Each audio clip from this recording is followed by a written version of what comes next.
pedimos, te agradecemos. Em nome de Jesus. Amém. Pode sentar.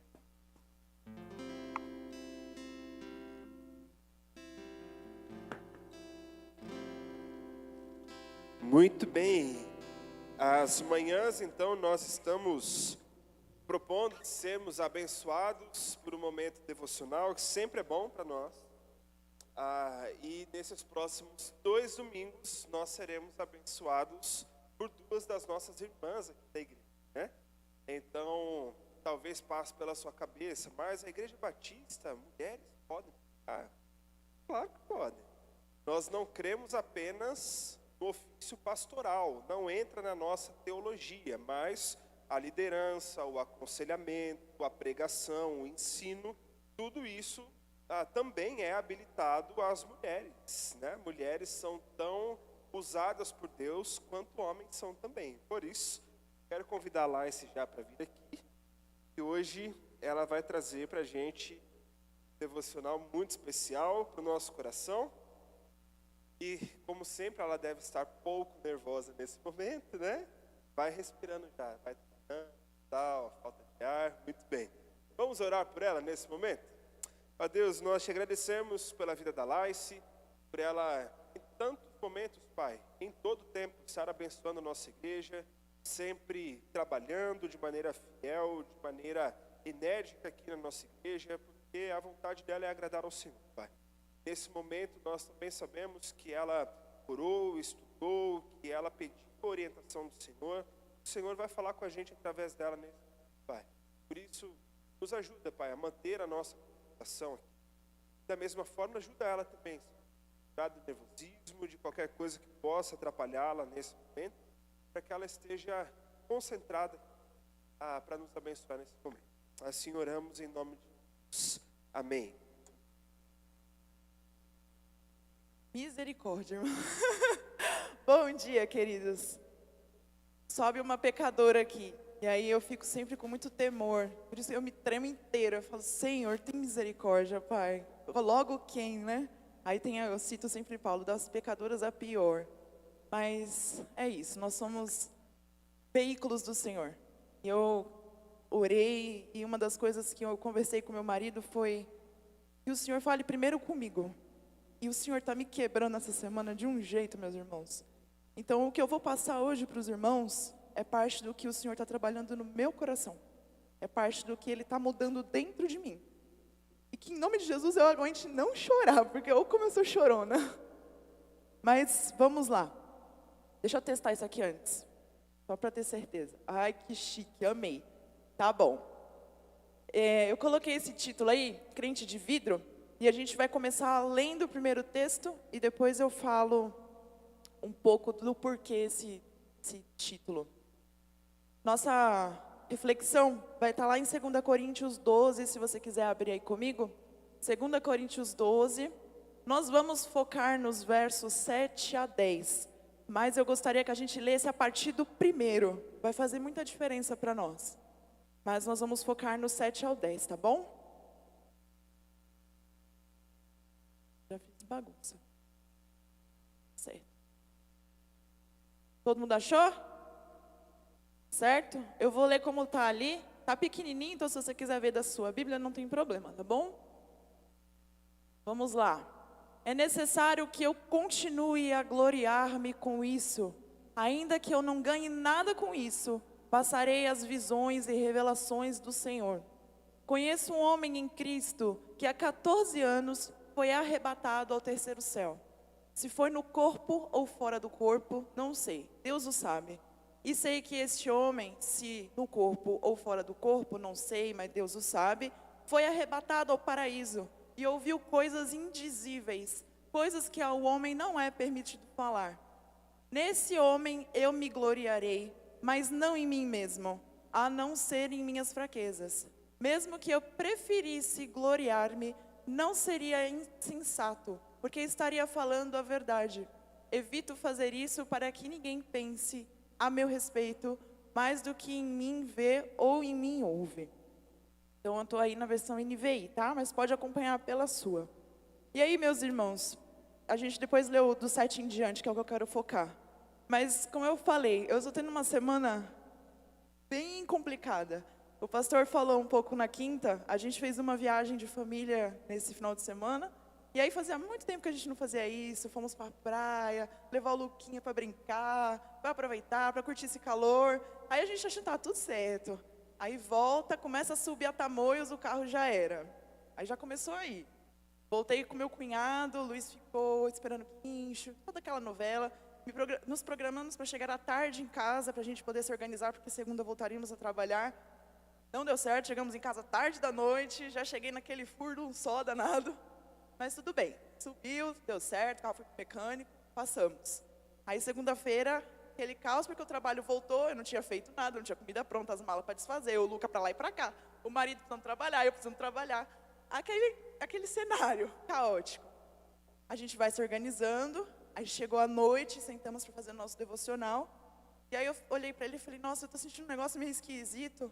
Aí ele, o que você está sentindo? Deve ser cansaço. Um negócio na barriga, um negócio estranho. Não sei se a comida não caiu bem. Deve ser cansaço, vai dormir que passa. Aí, meus irmãos, foi só um prenúncio do caos. Foi piorando, foi piorando. Eu passei a noite naquela situação que a gente fala, que é a deplorável do ser humano. Que você se encontra tão fragilizado, que você não sabe se você senta na privada ou se você segura um balde. Sabe essa situação aí? Não preciso nem falar nada, né? Todo mundo já viu um negócio desse. Então eu fiquei a noite inteira nesse cenário. E o meu marido comigo. E eu, vai dormir, que alguém precisa olhar o Luca de manhã. 6 horas o Luca está em pé, alguém precisa estar firme. Vamos no médico, vamos no médico. Eu falei, não que eu aguento. Deixa ele dormir, eu aguento. Aí deu 7 horas da manhã, eu não estava aguentando mais. Estava jogando a toalha. Falei, olha, então eu vou aceitar ir no médico. Aí vai no médico, foi o momento que eu respiro. Eu não aguentava segurar água, não aguentava segurar remédio. Foi um caos, meus irmãos, um caos. Então eu só melhorei depois que veio aquela bolsa abençoada de soro. Falei, ai, Senhor, obrigado pelo intravenoso, que fez uma diferença danada. Mas nessas horas, nesse cenário aí, todo esse caos que eu passei, aí eu parei, somente de madrugada eu parava e falava, Senhor, como eu sou frágil. Como uma coisa tão pequena, eu não sei nem que alimento que foi, eu não sei se foi a virose, eu não sei se foi uma água que eu tomei errado, me causou um mal-estar desse ponto. Eu não consigo dormir, eu não consigo tomar água, eu não consigo tomar um remédio para cortar, que eu coloco o remédio para fora. Como a gente é frágil. Eu cheguei nesse ponto, como eu sou frágil, Senhor. E lembrei que no passado, antes da nossa medicina chegar no estágio que está, as pessoas morriam por causa desse tipo de coisa. A gente hoje tem acesso, eu vou lá, tomo um intravenoso, tô ótima, tô zero, que nem o enfermeiro falou, você vai sair daqui zero, pode ficar sossegada. Mas antigamente as coisas não eram assim, né? Era muito mais difícil. As pessoas morriam. Desinteria, de não conseguir se hidratar. Como a gente é frágil, meus irmãos. Já parou para pensar nisso? E a gente acha que a gente é muito forte, né? A gente acha que a gente levanta, a gente enfrenta o que a gente puder. E a gente não enfrenta, não. E aí, a reflexão que eu queria trazer com os irmãos, e depois eu volto a falar desses episódios, pensando ali no texto de Paulo.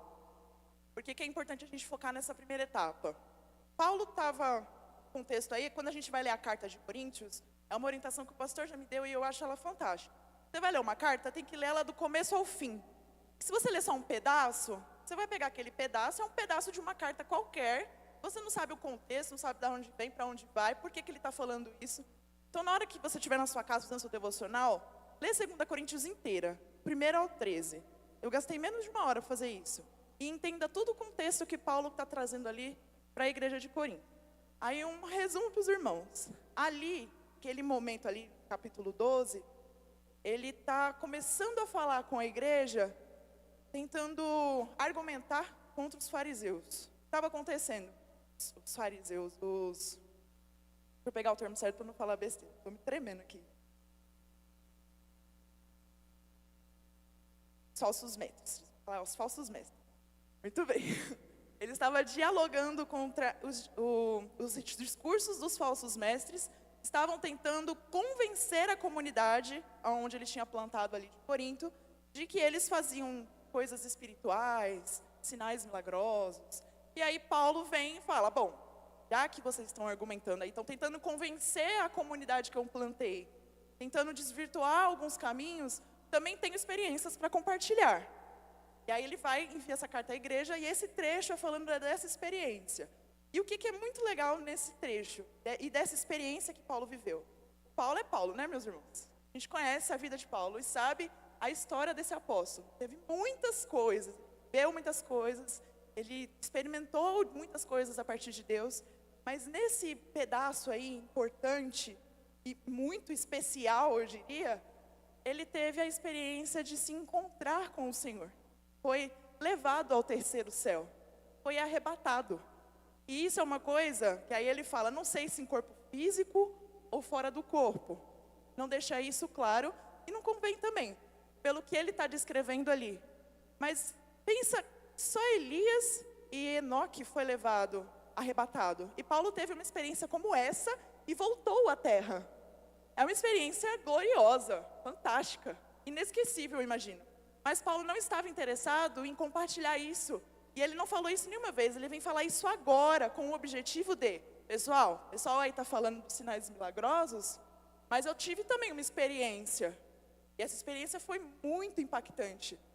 Fui levado ao terceiro céu, ouvi coisas indizíveis, coisas que não convém nem falar o que eu ouvi ou o que eu vi do próprio Deus. E ainda assim, ele coloca ali no verso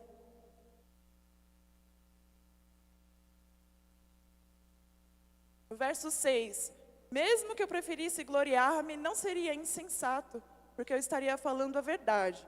Mas aí vem o mais que eu coloco ali no evito. Evito fazer isso para que ninguém pense ao meu respeito mais do que em mim vê ou de mim ouve. Então ele não estava interessado em falar isso para o pessoal, mas ele falou neste momento. E ele destaca ali no verso 6. Eu não quero falar esse tipo de experiência para que vocês não olhem para mim como o cara que viveu isso, mas olhem para mim com o testemunho que eu tenho e pelas coisas que eu estou dizendo do próprio Senhor, não do Paulo. Então, isso é muito legal, é o primeiro destaque aí. Deixa eu ver se eu esqueci alguma coisa. Meus irmãos, se eu olhar e falar, gente, a menina é muito nervosa, orem por mim, tá? Outra coisa importante, para eu não deixar passar. Nos versículos ali, a gente está falando que é Paulo que viveu e tal. No versículo 2, ele fala, conheço um homem em Cristo. Viveu essa experiência há 14 anos atrás. Mas Paulo está sendo tão simples aqui, ele está falando dele mesmo, de uma experiência que ele mesmo viveu, mas ele está falando na terceira pessoa, apenas como um cristão. Conheço um homem.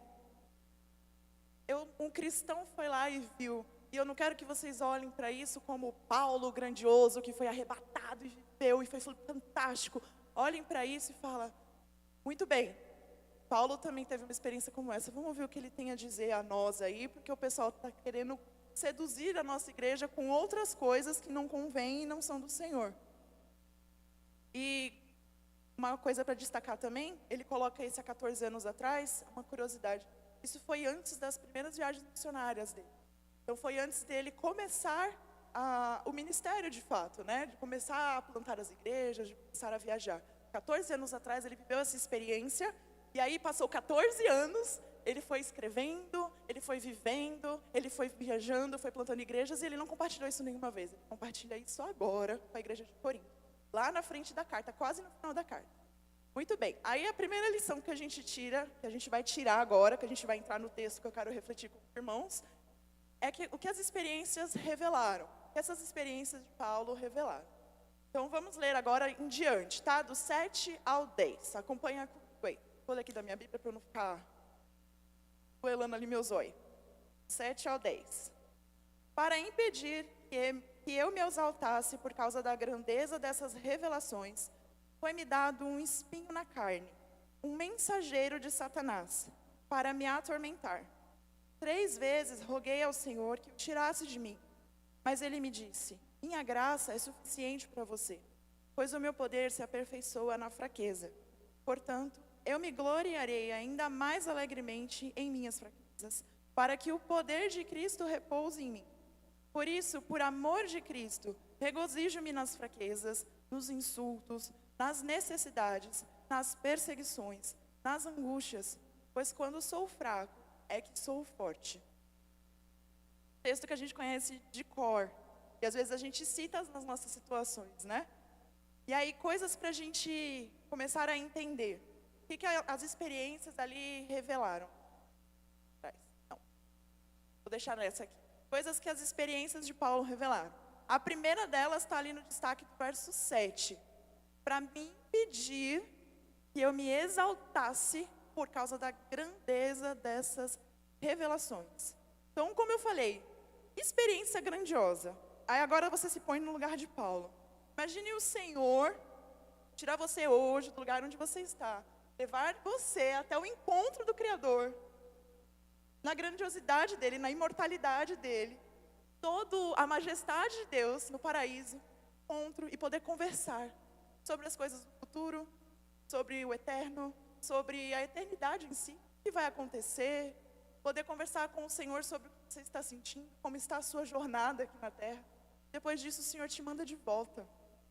Como que você voltaria, meu irmão? Eu falo, Senhor, deixa eu aqui mesmo. Quero voltar, não? Mas o Senhor manda Paulo de volta porque tinha muitas coisas para Paulo viver ali.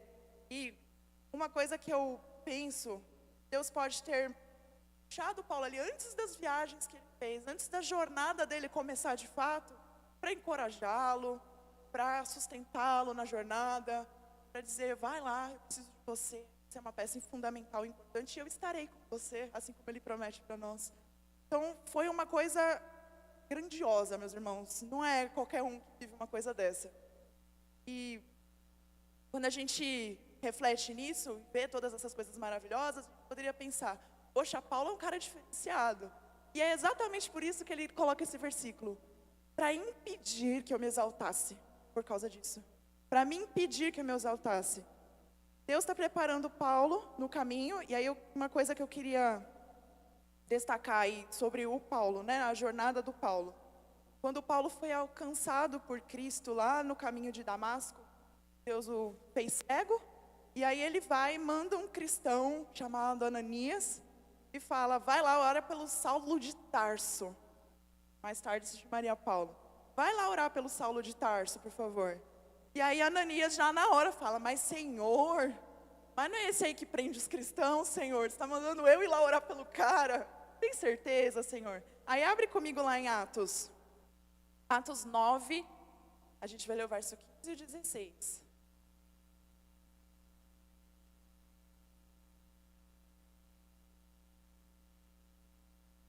Vou apontar aí? Ah? Paro. Aí. Atos 9, verso 15 e 16. Mas o Senhor disse a Ananias, vá, esse homem é o meu instrumento escolhido para levar o meu nome perante os gentios e os seus reis, e perante o povo de Israel. Mostrarei a ele o quanto deve sofrer pelo meu nome. Atos 9, 15 e 16. Mostrarei o quanto ele deve sofrer pelo meu nome. E aí, meus queridos, no próprio chamado de Paulo, isso é uma coisa bem impactante, porque o Senhor já o chamou sabendo quem era o servo que ele estava chamando para servi-lo, e já colocou ali na marca do Paulo. Você vai ser um cara que vai trabalhar para mim, mas você vai sofrer, tá? Fica bem claro, você vai sofrer. Você foi chamado, mas você vai sofrer. E Paulo era um pecador. Paulo era um pecador, como eu e você. E quando ele escreve esse, para me impedir que eu me exaltasse por causa da grandeza dessas revelações. Revelações que podem ter sido dadas para o encorajar, dadas para que ele consiga caminhar, consiga enfrentar os desafios que virão. Mas tem um ponto aí, Paulo era pecador. Haveria a possibilidade então do coração dele se encher de soberba? O nosso poderia? Se eu fosse levada para o céu, meus irmãos, eu ia sair às 9 continentes falando, pessoal, eu vi o Senhor, foi maravilhoso, Ele tem coisas maravilhosas, eu fui lá, o Senhor me levou para lá, a serva escolhida. A gente facilmente cai nesse ponto de arrogância, de soberba. Então, quando eu olho para isso, o Senhor pode ter chamado para encorajar, mas o Senhor conhecia Saulo de Tarso, conhecia o servo que Ele estava chamando. E o Senhor não trabalha com pessoas arrogantes. Ele já diz isso lá em Tiago 4,6, não precisa abrir. Mas ele diz, Deus se opõe aos orgulhosos, mas concede graça aos humildes. Então, se ele conhecia Saulo de Tarso, E corria muito bem o risco, já que ele era um pecador, de passar por uma situação de soberba, porque ele foi levado ao terceiro céu. Aí a gente entra na segunda lição. O grande amor de Deus por Paulo. E aí o destaque é da segunda parte do verso 7. Foi-me dado um espinho na carne, um mensageiro de Satanás para me atormentar. E meus irmãos, essa é a parte mais importante aqui da reflexão.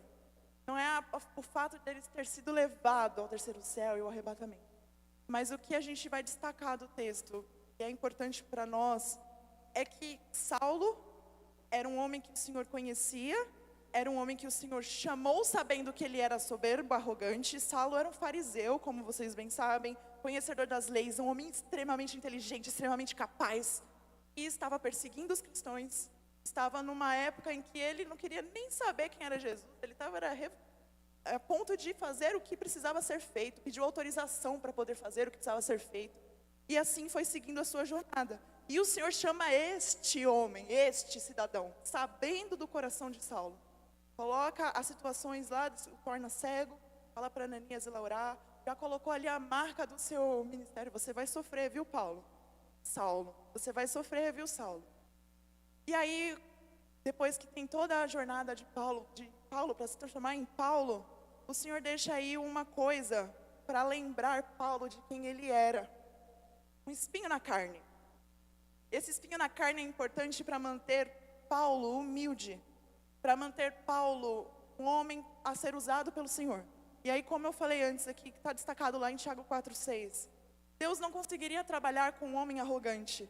Deus se opõe aos orgulhosos. Ele precisava que Paulo fosse um homem humilde para que ele pudesse usá-lo. Paulo precisava ser um homem humilde para ser capaz de fazer as coisas que o Senhor pedisse e capaz de ouvir a voz do Senhor. Então, o Senhor estava interessado em pôr esse espinho na carne de Paulo para mantê-lo humilde e mantê-lo de olhos fixos no Senhor. E uma coisa que a gente olha ali, né, o próprio versículo, mas está falando ali que é um mensageiro de Satanás. Eu vou falar desse pedacinho daqui a pouco, mas uma coisa que eu já vou destacar. O espinho procedeu de Deus, como eu falei aqui. E o diabo, ele quer o contrário de nós. O diabo nos quer arrogantes. O diabo nos quer soberbos e orgulhosos. É do interesse dele que a gente se esqueça quem é o Senhor e esqueça nós precisamos ser humildes e lembrar da nossa posição. O diabo não. Assim como ele fez lá com Jesus, tudo te darei, se prostrado me adorares. Ele quer que o nosso coração realmente seja arrogante. Não é do interesse dele. Não é do interesse dele que Paulo seja humilde. Deus nos quer humilde. Então, o espinho foi posto pelo próprio Deus. E aí, entra na parte boa. Que, quando eu falei para o pastor, pastor, eu vou falar sobre esse texto. Aí ele falou, você vai descobrir finalmente qual é o espinho de Paulo? Essa é uma coisa que os estudiosos estão gastando bastante neurônio. Qual é o espinho na carne de Paulo? E aí, uma coisa que o nosso humor aqui, principal, que é o pastor Guilherme coloca, será que era a sogra do Paulo?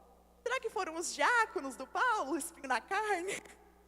Mas que o pessoal gasta neurônios, às vezes colocam aí como algumas sugestões do que podem ser uma doença crônica, que causa dor intensa no Paulo, para lembrar ele todos os dias que ele precisava ser humilde. E a como é que é? NTLH? Nova tradução na linguagem de hoje. A nova tradução na linguagem de hoje, se você tiver essa tradução aí na sua Bíblia, ela traz o versículo como recebi uma doença dolorosa que é como um espinho no meu corpo. Ela já traz traduzida dessa forma. Mas a gente não pode afirmar que é uma doença dolorosa. E a Bíblia também não deixa nada afirmado do que é o espinho. E, na verdade, não está interessada em afirmar qual é o espinho. Não faz diferença qual é o espinho. Era do Paulo, não é o seu. Aí eu volto a pergunta para você, e qual é o seu, meu irmão? Porque quando a gente olha para Paulo e fala, nossa, Paulo tinha um espinho para manter ele humilde. Isso abre precedentes para a gente olhar para nós e falar, eu tenho um espinho para me manter humilde. Qual é o meu espinho? Qual é a coisa que o Senhor coloca na minha vida para que eu me lembre de que eu preciso olhar para o Senhor e que eu não sou nada e dependo dEle? Para que eu não volte a ser soberbo e arrogante, mas para que eu permaneça humilde, para que a voz do Senhor ecoe dentro de mim, e não a minha voz. Então, qual é o seu espinho? Analisa aí dentro do seu coração, qual é o meu espinho hoje? Pode ser muitas coisas, meus irmãos, muitas coisas mesmo. Aí, vamos ver um pouco sobre isso aqui agora. Uma análise geral aí do que a gente está vendo. Paulo sofria com esse espinho, então, há 14 anos. Desde quando começou a jornada, ele foi e teve a experiência maravilhosa com o Senhor. Ele voltou à terra, o Senhor deu o espinho. E aí o Paulo começou a sua jornada, plantando igrejas, fazendo o seu ministério. 14 anos com o espinho. E uma coisa muito legal desse espinho, o espinho é a tradução que a gente tem aqui hoje. Mas na palavra grega lá, quando a gente vai olhar na raiz, é skolops, é isso? Acertei? Tá mais ou menos, né? Bem, gente. Mas tá ali, tá escrito. Depois o pastor fala a pronúncia certa. Mas na palavra grega é estaca a tradução correta. E estaca, eu vou dar um prêmio, vou dar um brinde da cantina. Para quem lembrar o que era a estaca antigamente no Império Romano, para que usavam as estacas?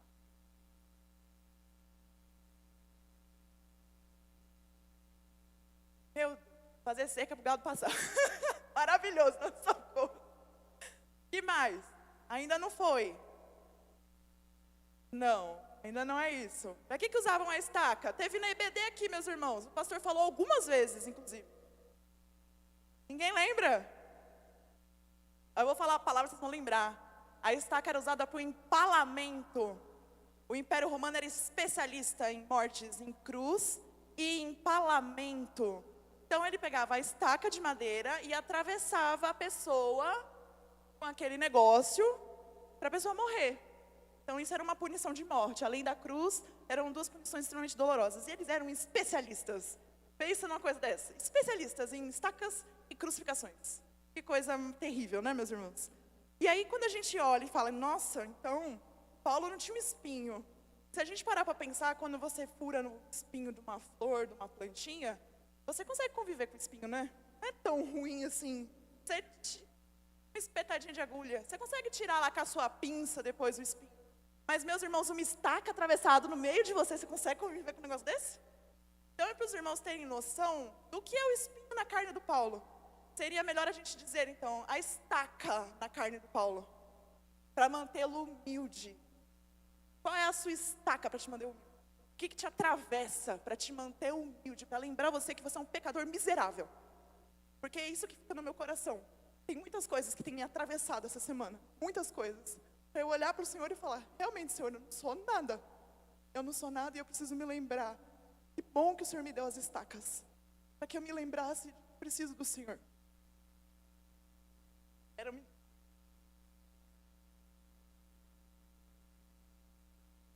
Vamos lá, Armlines. O emocional, uma maravilha, mas vai dar tudo certo. Aí, continuando, a outra parte, no finalzinho do versículo, fala da estaca, ele fala que é o espinho, então é a estaca na carne do Paulo. Isso era uma coisa, que aí a gente entra ali no mensageiro de Satanás. Eu coloquei ali, a gente vai falar do terceiro daqui a pouco.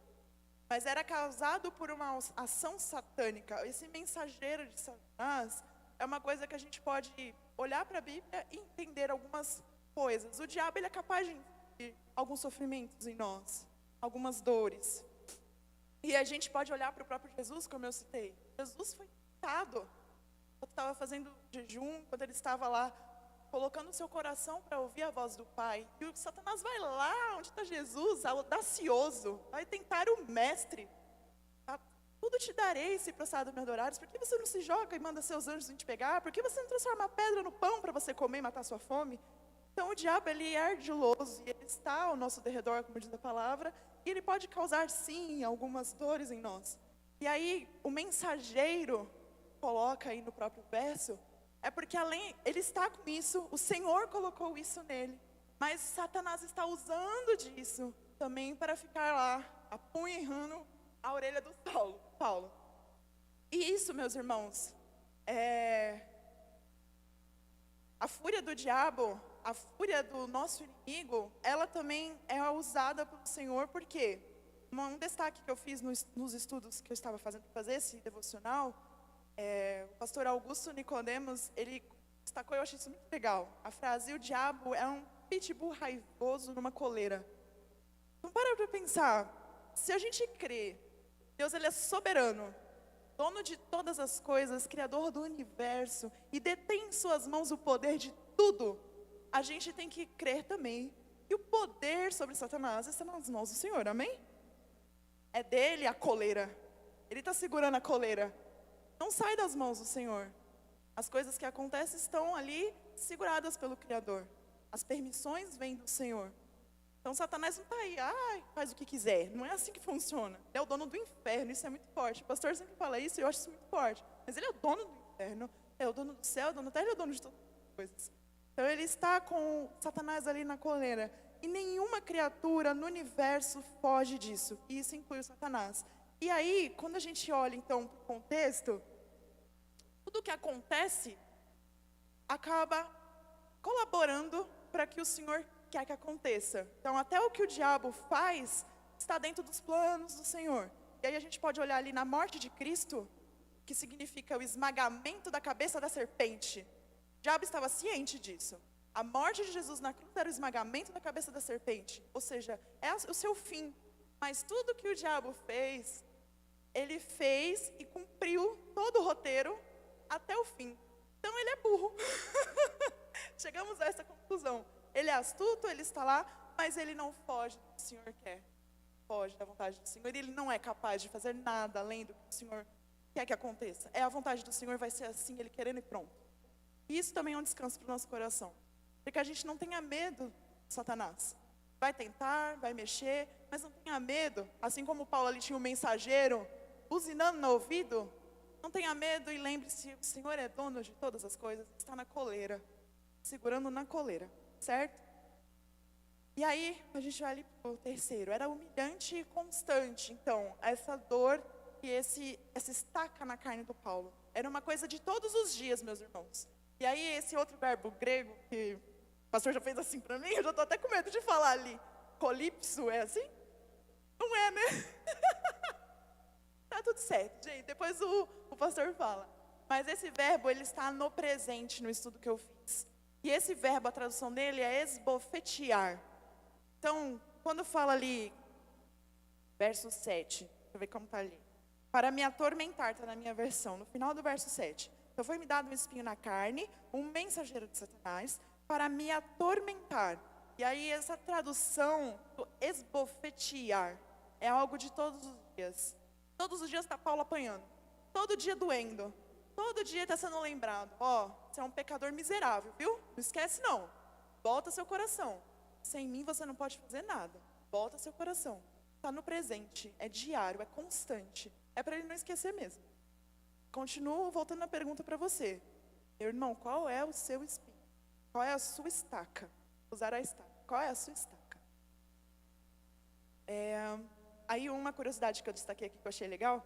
Esse mesmo verbo é usado também lá na jornada de Jesus na crucificação, quando ele recebeu os golpes na face, enquanto ele estava sendo julgado. É o mesmo verbo. Dor, esbofetear, certo? Aí vamos para a terceira lição, a reação humana. Aí agora nós vamos ver a visão de Paulo após o espinho, né? A estaca que aconteceu. E aí o destaque que eu faço é do verso 8. 3 vezes roguei ao Senhor que o tirasse de mim. A reação humana é essa. E aí eu vou lembrar de mim, meus irmãos. Lembra lá que eu estava lá na decadência, na tristeza, no fim da jornada ali, pensando, meu Deus, como que eu faço para parar de vomitar? Não consigo tomar uma água. Senhor, pelo amor de Deus. E aí eu me lembro, na fragilidade que eu estava sentindo até fraqueza. Eu falava, Senhor, faz parar. Estanca isso de alguma forma, porque eu não estou dando conta sozinha. Não consigo. Não queria ir no médico, Senhor, me ajuda a parar isso sozinha. Orei algumas vezes. E aí eu boto isso para os irmãos. Quantas vezes a gente ora, né? Em situações como essa, e não é errado, é bom. Conversar com o Senhor mesmo. E pedir. Mas quantas vezes a gente ora e pede ao Senhor também, com a nossa fragilidade extrema. Senhor, afasta de mim essa dor. Não quero mais ser humilhado. Senhor, faz passar essa decepção. Faz passar esse luto. Faz passar essa doença. Faz passar o que eu estou sentindo, Senhor. E Paulo orou 3 vezes, está destacado ali. 3 vezes eu roguei ao Senhor. E aí eu imagino um servo do Senhor fazendo essas orações, no ato do desespero, e pensando, será que eu estou orando direito? será que o Senhor não está ouvindo? E aí ele vai e ora mais uma vez. Paulo era humano, então eu fico fazendo esses desenhos na cabeça, né? Como eu fiz. Ai, será que o Senhor não está me ouvindo? Será que o Senhor não está vendo que eu estou aqui numa situação que eu não consigo sair? Será que eu estou falando de algum jeito que ele não está entendendo? Senhor, tira isso de mim.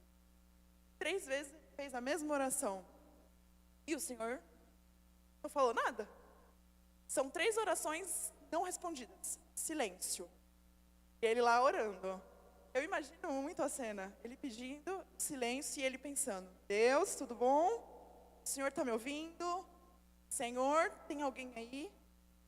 Quantas vezes a gente não faz a mesma coisa, né? E aí, uma coisa que a gente precisa lembrar. O Senhor, Ele é soberano.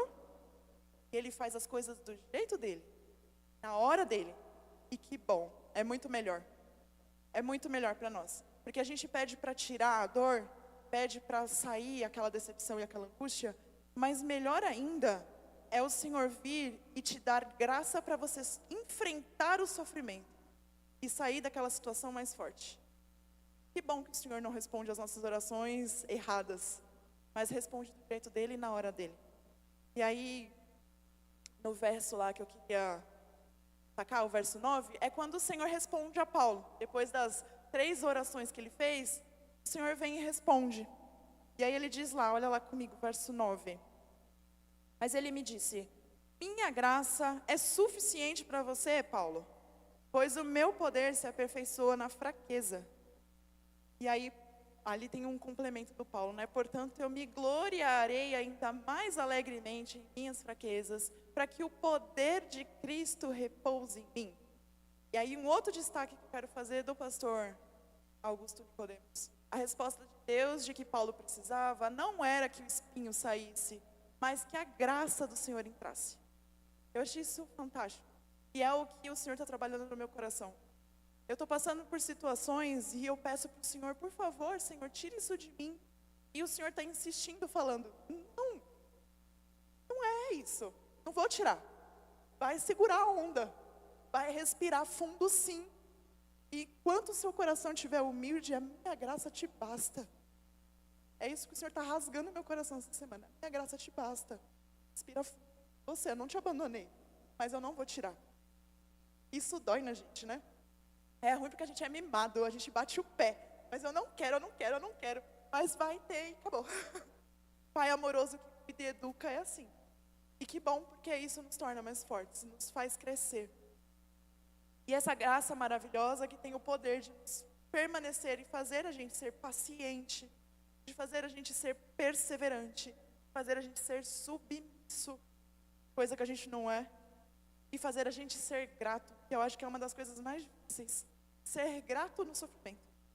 Paulo diz: eu me gloriarei ainda mais alegremente no sofrimento. Meus irmãos, que coisa maravilhosa, extraordinária e difícil de fazer. Porque a gente tem a tendência de dizer que o Senhor é injusto, porque é comigo, porque eu que sou um servo. Tem uma vez que eu conversei com a Leia disso, mas eu sou tão legal, eu faço coisas, eu sirvo ao Senhor, estou todo dia lá, eu canto, eu faço o que o Senhor me pede, porque eu? Vamos, você é uma pecadora, você esqueceu? Lembra da estaca na carne? Você é pecadora, sai dali, acabou, está pecando. Aqui dentro está pensando, está pecando. Você é pecador. A gente precisa lembrar disso. A gente não é nada, meu irmão. Só que a gente acha que a gente é alguma coisa. E o Evangelho, ele é uma graça tão maravilhosa que é confrontadora. E é algo que está sendo deturpado em muito púlpito. Porque as pessoas não pregam mais que o Evangelho é para confrontar. Pregam um Evangelho Hello Kitty, como o pastor fala. Um Evangelho que passa a mão na cabeça. Um Evangelho que você é tão bonito, tão legal, Deus vai te abençoar tanto, vai te dar tantas coisas. Você é um pecador. Olha para o Paulo, olha para você. Você é um pecador, você não merece a graça. Mas ela é de graça. Graças a Deus. Que bom. E aí, a gente pode se descansar num versículo como esse. Pensando no Paulo enfrentando. E aí eu peço para os irmãos lembrarem assim, um pouco do Paulo, das jornadas. Das prisões, dos sofrimentos que Paulo passou, das rejeições. E dos vários episódios aí da jornada do ministério de Paulo. E Paulo ainda escreve ali para a igreja lá da igreja de Corinto, os irmãos de Corinto. Meus irmãos, de todos os lados, nós somos pressionados, mas não desanimados. Ficamos perplexos, mas não desesperados. Nós somos perseguidos, mas não abandonados. Nós ficamos abatidos, mas não destruídos. Como que a gente descansa num versículo desse, meu irmão, no seu dia e numa situação como eu vivi, que é o que o Senhor está rasgando no meu coração? Lá no meio da minha situação, que eu acho que foi uma situação, nossa! Mas tem tanta coisa, né, que acontece, eu olho até para Paulo e falo, Senhor, que vergonha. Mas na situação de fragilidade que a gente passa, como que a gente olha para um versículo desse e fala, tudo bem, está acontecendo, mas, Senhor, é isso aí. Eu não estou desanimada, eu vou continuar, fico perplexa com o que está acontecendo nesse mundo, está indo de mal a pior. Cada dia que passa a gente vê coisas piores aos nossos olhos, mas a gente não fica desesperado, porque o Senhor é dono de todas as coisas. Mas a gente não fica desesperado, nós somos perseguidos, nós vamos ser perseguidos. A gente fala que a gente é perseguido, a gente não sabe o que é uma perseguição, meu irmão. Eu olho para cristão que está morrendo lá fora, falando, eu não nego Jesus. O cara decepando a cabeça, isso é ser perseguido. É colocar na frente a sua família e falar, se você não negar Jesus, eu mato a sua frente. Falar, eu não nego Jesus. Bum, mata todo mundo. Isso é ser perseguido. A gente acha que a gente é perseguido. A gente não sabe nada, meu irmão. A gente não sabe nada na nossa vida confortável, indo trabalhar e voltando. Mas Paulo diz, estamos perseguidos, mas a gente não está abandonado. O Senhor está do nosso lado. Nós podemos ficar abatidos, mas não destruídos. Essa é a verdade que tem para o nosso coração. E a gente devia ser o povo mais feliz dessa terra, mas a gente é o povo mais reclamão que existe. E eu estou falando isso de mim. Ô mulher que reclama. Pensa a mulher que carrega um sorriso de orelha a orelha para onde for. Dentro do hospital lá e morrendo, não aguentando nem andar. Meu Deus, gente. Levanta, mulher. Cadê? Jesus te salvou? Vamos lembrar? O Senhor rasgou meu coração, meu irmão. E aí, o que fica no meu coração, né? Senhor, se o objetivo do Senhor, na hora que eu estiver fragilizada, eu vou passar por muitas coisas. O Senhor não me prometeu uma vida mansa. Prometeu, estaria comigo, independente do que aconteça. Então, que cada coisa que eu passe, que o Senhor possa me ensinar a ser humilde e grata. E essa pode ser também a sua oração. Ensinarmos a ser de fato crentes. Eu coloquei ali crente de vidro. A gente é crente de vidro e de açúcar. Chove e não vai para a igreja. Ai, tá chovendo. Pô. Aí é crente de vidro porque qualquer coisinha trisca, acabou o vidro, né? Não serve para mais nada. Vira um monte de caco. Você é um pouco mais resiliente. Um pouco mais de fibra, sabe? Não tanto crente de vidro. E eu sou um crente de vidro hoje. E daquele vidro bem furreca. Bem 1,99. Preciso me tornar alguém mais forte. Forte no Senhor.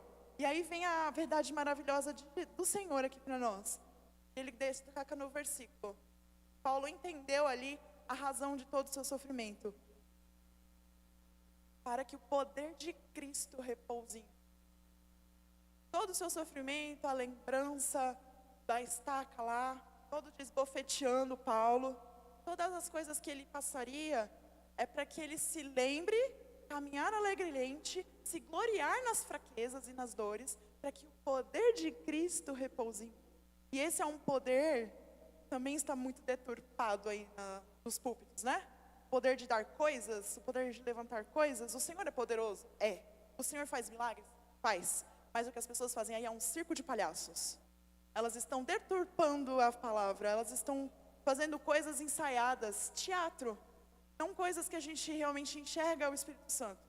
Tanto é que muitas das coisas que a gente vê, alguns até falam, eu nem vou porque vai me pedir dinheiro, vai pôr a mão na minha cabeça para me derrubar. Ouvi isso ontem. Eu não vou para a igreja porque vão colocar a mão na minha cabeça para me derrubar. Virou um circo, meus irmãos. Virou um circo. Aí o poder está aí. Ai, gente, poder. Tão gostoso falar do poder. E o poder, quando a gente olha aqui para esse verso, o poder de Cristo é algo muito mais grandioso quando a gente experimenta. A gente pensa assim, na fileira de trás aí, do seu lado, atrás de você, na sua frente, tem uma pessoa quebrada, enfrentando uma coisa difícil e está sorrindo. Isso é uma coisa que derruba. Ver uma pessoa enfrentando uma coisa assim, que eu não teria fibra para enfrentar, e a pessoa chega em mim, mas amém.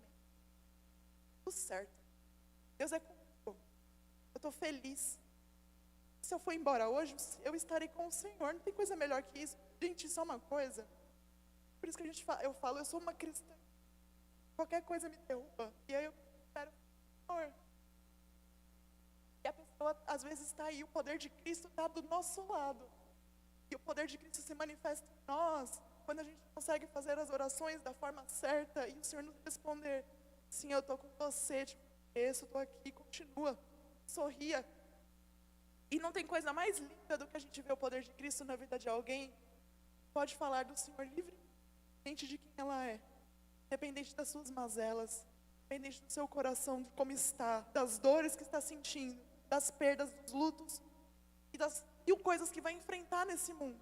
Mas fala do Senhor com uma alegria, com uma leveza. É a coisa mais bela. E aí a gente vê pessoas extremamente fracas sendo extremamente fortes no Senhor. Assim como Paulo. É assim que a gente vê o poder de Deus se manifestando na nossa igreja e avivando o nosso coração. Então, o que eu faço hoje de oração? Senhor, eu preciso mais do seu poder para que eu possa ser uma cristã contente, independente do que aconteça.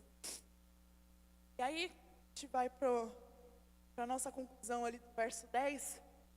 Paulo conclui: por isso, por Cristo, alegro-me nas fraquezas, nos insultos, nas privações, nas perseguições, nas angústias, pois quando eu sou fraco, então é que eu sou forte.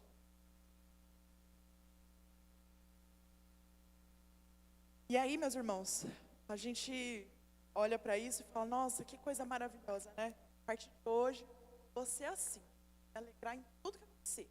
Os insultos, as privações, as perseguições, as angústias. Só que aí eu vou pegar no espinho que o Senhor colocou no meu coração. Você às vezes não está disposto a sair do seu conforto. Às vezes você não está disposto a sair da sua vida maravilhosa, da sua família. Você não está disposto a sacrificar o seu trabalho. Às vezes você não está disposto a sacrificar a sua própria saúde. Como eu estava. Obrigada. Como eu estava lá, a minha saúde fragilizou, pum, caiu a Laís, acabou a Laís. Meu Deus, socorro, alguém me ajuda, ninguém está me vendo. Às vezes eu não estou disposta a sacrificar nada. Eu quero que o poder de Cristo se manifeste em mim e eu seja forte, mas que a vida continue, né? Eu vou lá, trabalho, faço almoço, tudo aconteça, maravilhoso. E não é bem isso. Não é assim que funciona. Paulo se gloriava na estaca que ele sentia, ele não se gloriou na experiência do arrebatamento. Por isso que eu destaquei lá no versículo 6. Paulo, estou falando isso, mas não quero que vocês me vejam assim, eu quero que vocês vejam o próprio Cristo. Ouçam o que eu estou falando, não a minha experiência que eu vi. Ele se gloriava no espinho, gloriava na dor. E foi isso que preparou Paulo para trabalhar para o Senhor. E quando Paulo era fraco, o poder de Deus se manifestava nele. E não foi só o espinho, mas todas as experiências davam glória a Deus. A partir de quando Paulo estava. E aí a gente precisa estar disposto a renunciar, então, às coisas que nós gostamos. O nosso conforto, o nosso lazer, a nossa saúde, a nossa família, o nosso dinheiro, as coisas que a gente gosta. Está disposto a renunciar. E às vezes essas coisas vão precisar ser tiradas de nós, para a gente voltar o nosso coração e olhar para o Senhor de novo. E Deus, quando as retira, nós precisamos voltar e permanecer crentes quando a estaca chega. Precisamos olhar para a graça do Senhor emergente lá para nós. E a estaca lá gritando no nosso coração. E pedir ao Senhor para que o poder dele se manifeste em nós. Para que sejamos crentes mais submissos e alegres, mesmo diante do sofrimento. E aí eu concluo com a minha oração. Senhor, me ajuda a ser assim. Eu não sou. E é por isso que eu falei, uma pecadora vai subir aqui e falar com o Senhor. E amém. É assim que o Senhor nos usa, né? Pessoas quebradas. Que bom que Ele possa se gloriar na fraqueza que eu tenho. E vamos orar. Eu consigo orar. Senhor, são tantas coisas que o Senhor falou comigo essa semana. E como é bom, Senhor, ser tratado pelo Senhor. Como é bom ser lembrado pelo Senhor. E pela sua graça irresistível e maravilhosa. Perdoa, Senhor, o nosso senso de força, de achar que nós podemos, de achar que nós somos bons. Quanto pecado tem no nosso coração. E o Senhor se opõe aos orgulhosos. Então perdoa, Senhor, as nossas falhas. E nos ajuda, Senhor, a voltar o nosso coração de fato para o Senhor. Nos ajuda a nos alegrar com as nossas estacas. E a viver, meu Deus, mesmo com as nossas dores, alegres. Lembrando, Senhor, que o Seu Evangelho maravilhoso é de graça e nos alcançou. Lembrando do que Jesus passou, para que mesmo quando a morte nos alcançar, nós não morreremos mais uma vez, nós estaremos em vida com o Senhor aí na glória dos céus. Então, o que são os sofrimentos terrenos? O que são as dores que passamos aqui, Senhor? E eu digo isso, Senhor, me lembrando de quantas vezes eu estou fraca, mas eu não volto os meus olhos para Ti, eu entro no desespero. Então, nos ajuda, Senhor, a voltar os nossos olhos para o Senhor e a usar realmente esse verso para carregar no nosso coração nessas horas de desespero, de angústia, de tribulação, de perseguição, de doença e do que vier. Que a gente se lembre que a Tua graça nos basta. Senhor, é a Tua graça que tem que nos bastar. E que graça maravilhosa. Obrigada por essa graça, Senhor. E obrigada porque não depende de nós nada. Obrigada porque dependemos do Senhor. E nos use, Senhor, independente de quem nós somos, independente de nós, que o Senhor possa continuar nos alcançando. E a Tua palavra continue nos esbofeteando, de fato. Para que a gente se lembre que nós precisamos de Ti todos os dias, Senhor. Em nome de Jesus. Amém.